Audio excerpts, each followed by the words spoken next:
नमस्ते, Vande Mataram. Revolution India channel नए भारत की आवाज़ पर आप सबका हार्दिक स्वागत, अभिनंदन। दर्शकों, जैसा कि हर बार मैं एक वायदा करता हूं, किसी ना किसी खास शख्स से मुलाकात कराऊंगा और आज के हमारे खास मेहमान डॉक्टर किशन मिड्डा जी। डॉक्टर साहब, सबसे पहले आपको रिवॉल्यूशन इंडिया परिवार की तरफ से ढेरों शुभकामनाएं। बीजेपी की एक बार फिर आपको टिकट दी गई है। नमस्कार, जय माता दी, शुक्रिया, धन्यवाद, सभी का बहुत बहुत शुक्रिया।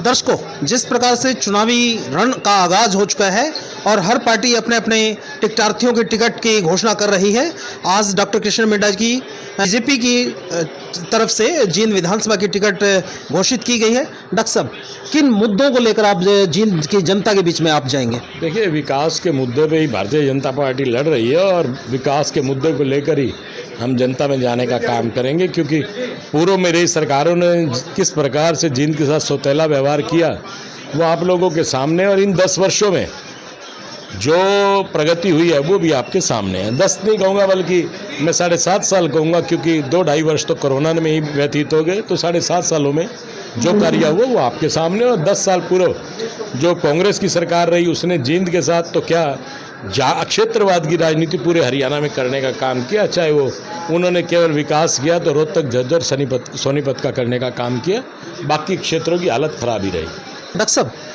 क्या एंटी इनकम्बेंसी फैक्टर कोई नज़र आता है आपको? क्या उसका कोई असर रहेगा या डॉक्टर किशन मिड्डा अपने जीत को सुनिश्चित मानते हैं? एंटी इनकम्बेंसी तब नज़र आती है जब लोगों में किसी प्रकार का कोई द्वेष हो या लोग ऐसा सोचे कि इस व्यक्ति ने कोई काम नहीं किया। मेरा मानना है कि जींद मेरी जन्मभूमि है और मेरे पिता की कर्म भूमि है, और जन्मभूमि का कर्ज हमेशा उतारना चाहिए। अगर 10 वर्ष पूर्व देखें, मैं बल्कि 10 वर्ष पूर्व की बात नहीं करूंगा, जब से हरियाणा बना, हरियाणा में जींद 7 जिलों में पहला जिला था, आज तक इतना पैसा और इतना विकास कभी हुआ हो तो मैं जिम्मेवार।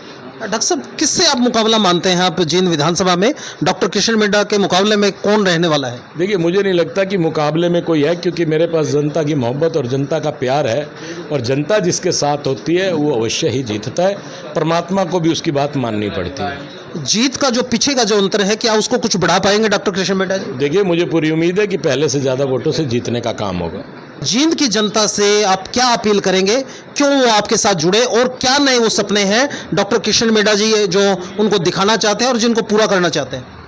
देखिए, मैंने जींद की जनता से जो वायदा किया, या मेरे पिता ने जो सबसे बड़ा विपक्ष में होते हुए ड्रीम प्रोजेक्ट जो उनका था, एक मेडिकल कॉलेज, उस पर कार्य लगभग पूर्णतः की आसपास जा चुका है और वो प्रोजेक्ट हमारा पूरा हो गया।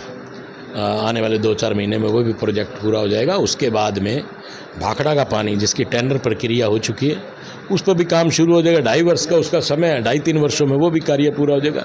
इसके बाद जो भी और छोटी मोटी कमियाँ रही हैं जींद को लेकर, उनको दूर करने का काम करेंगे, और कोई विशेष उद्योग या ऐसा कुछ लाने का मैं प्रयास करूंगा, क्योंकि कांग्रेस के राज में जब जींद में एक बड़ा उद्योग आना था तो उस उद्योग को कालका में ले जाया गया, कांग्रेस उसे कालका में लेके गई। अगर जींद के साथ मोहब्बत होती तो वो उद्योग जींद में ही लगना चाहिए था। डॉक्टर साहब, आपने भाखड़ा के पानी की बात की, हमने नज़दीक से वो चीज़ें देखी हैं। मतलब अधिकारी हैं नॉट फिजिबल की तरफ योजनाओं को बढ़ाते हैं, लेकिन डॉक्टर मिड्डा उन योजनाओं को, या तो उनकी नॉलेज में वो सीएम हाउस की कुछ बातें थी, जब वो आपने उन अधिकारियों को डांटने का भी काम किया कि वो नॉट फिजिबल योजना जब आपको दिखा रहे थे, आपने तुरंत उनको एक नया रास्ता दिखाया कि इस तरीके से नहीं, इस तरीके से होगा। क्या ये मतलब एक डॉक्टर किशन मिड्डा जी की जो एक सचेतक के रूप में, जो एक विधायक के रूप में जिम्मेवारी है, उसके बखूबी आप निर्वहन कर रहे हैं? देखिए, जिन्होंने नॉट फिजिबल किया, जनता की मोहब्बत ने उसे फिजिकल में बदलने का काम किया।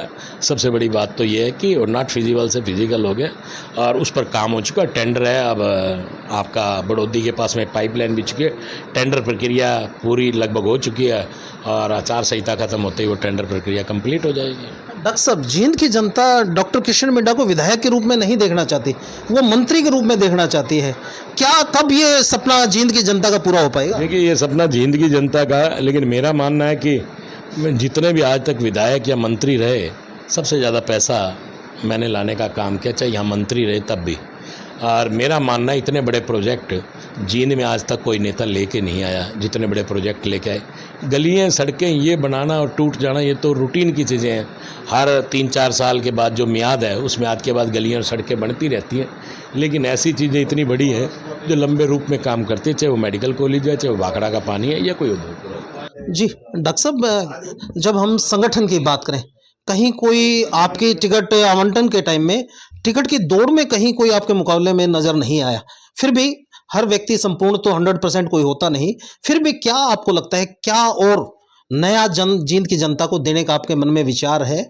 क्या किस प्रकार से आप उसको मिली हुई टिकट को जीत में सुनिश्चित कर पाएँगे? देखिए, जींद की जनता जिस चीज़ के बारे में सोच रही है, किसी अच्छे प्रोजेक्ट के बारे में और कोई अच्छा और प्रोजेक्ट लाया जाएगा जिससे जींद की जनता का फ़ायदा होगा, ऐसी सोच है। और रही बात संगठन की, संगठन सारा भारतीय जनता पार्टी का जो संगठन है वो बिल्कुल मैं कहूँगा महीन से महीन कार्यकर्ता से लेकर ऊपर तक का सब एक है। और तीसरी बार जीत कर नायब सैनी जी की झोली में सीट डालने का काम करेंगे।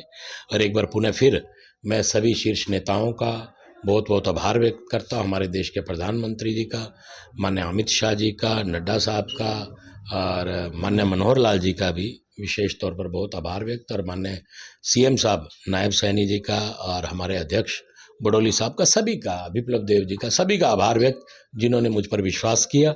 और उनके विश्वास को कायम करते हुए मैं माननीय मुख्यमंत्री जी की झोली में जींद की सीट तीसरी बार डालने का काम करूँगा। जय माता दी, नमस्कार, बहुत बहुत धन्यवाद। डॉक्टर साहब, अभी जींद में एक जन आशीर्वाद रैली का बहुत अच्छे से आपने आगाज किया। बताते चले, क्योंकि आमतौर पर बीजेपी की इतनी भारी संख्या में रैलियों में जन समूह नहीं शामिल हो पाता। किस प्रकार से उस जन समूह को आपने शामिल कर पाए उस रैली में? देखिए, इस जन समूह का देखने का अर्थ यही था कि हरियाणा की पब्लिक यही चाहती है, जबकि ये डिस्ट्रिक्ट जींद की रैली थी, लेकिन हरियाणा की पब्लिक यही चाहती है कि तीसरी बार फिर नायब सैनी जी सरकार बनाए, भारतीय जनता पार्टी सरकार बनाए।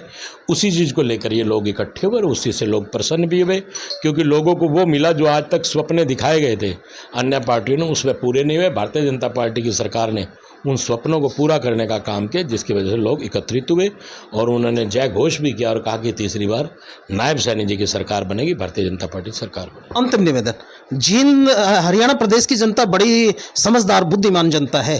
पहली बार वो किसी भी पार्टी को पूर्ण बहुमत की सरकार में लेके आती है, दूसरी बार अल्पमत में लेके आती है, और जब उनकी इरादों पर, उनकी जो पैमाने पर खरी नहीं उतरती तो उसको किनारे लगाने का काम करती है।